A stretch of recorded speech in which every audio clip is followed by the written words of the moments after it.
তিলপাড়া ব্যারেজে আমরা জানি যে আমাদের ভারবাহী যে যানগুলি সেগুলি সাঁইথিয়া থেকে আমাদের কিছুটা যেগুলি আমাদের বোলপুর কিংবা দুর্গাপুর বা সিউড়ি বা আসানসোল এই দিকে যাবে, সেটা সাঁইথিয়া দিয়ে সিউড়ি হয়ে কিংবা আমাদের রঙাইপুর হয়ে আমাদের বোলপুরের দিক থেকে বেরিয়ে যাচ্ছে। বাদবাকি যেগুলি আমাদের কলকাতার যে ভারবাহী গাড়িগুলি কলকাতায় যাবে সেগুলি বহরমপুর হয়ে মুর্শিদাবাদ হয়ে সেগুলি বেরোচ্ছে। আর আমাদের এখানকার যে অবিলম্বে এর থেকে ছোটখাটো যে মুক্তির গাড়িগুলি দাবিতে যেগুলি রামপুরহাট আমাদের শহর এখানকার বাস জুড়ে এবং কিংবা অন্য ছোট রামপুরহাট গাড়ি মেডিকেল কলেজ ও হাসপাতালে সেগুলি পোস্টার লাগালো আমাদের বিজেপি।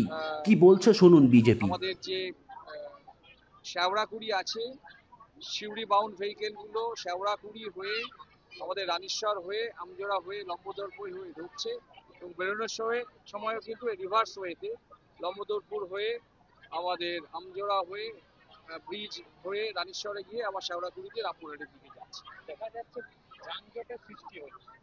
দেখুন, আমাদের পরিচিত যে সমস্ত মানে পথ যেগুলি আছে সেগুলো যদি কোনো কারণে খারাপ হয়ে যায়, কোনো কারণে যদি রিপেয়ারিং রিনোভেশনের জন্য সময় দরকার হয়, তার জন্য একটু যানজটের সৃষ্টি হবে। আমরা সবাই মিলে চেষ্টা করছি, পুলিশ প্রশাসন থেকে আমাদের সবাই মিলে আমি আহ্বান করছি এবং সেই আয়োজনও আমরা রেখেছি যাতে নির্বিঘ্নে আমাদের যে যানবাহন ব্যবস্থা সেটা খুব বেশি বিঘ্নিত না।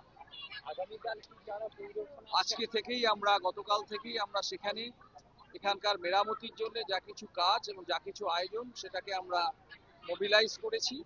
আগামী দিন থেকে এই কাজগুলি আমাদের হচ্ছে, বৃষ্টিটা একটু কমেছে এখানে, সুতরাং আগামী দিন থেকে এই কাজগুলি হবে। সেন্ট্রাল ওয়াটার কমিশন এখানে আসছেন, এর পাশাপাশি আমাদের এই যে বাঁধ কিংবা আমাদের ব্যারেজ কিংবা এই বিশেষজ্ঞ যিনি আছেন, যিনি এখানে পরিদর্শন করেছিলেন, আমাদের পরামর্শ দিয়েছিলেন, তিনিও ভার্চুয়ালি কানেক্টেড থাকবেন কালকে, যাতে তাদের পরামর্শে আমাদের রাজ্য সরকারের একেবারে সরকারি একটি সংস্থা তারা এই কাজটি করবে যাতে খুব কম সময়ের মধ্যে নির্দিষ্ট সময়ের মধ্যে সাধারণ মানুষকে খুব বেশি অসুবিধা না দিয়ে আমাদের দ্রুত এই কাজটি আমরা করতে পারি, মেরামতির কাজটি।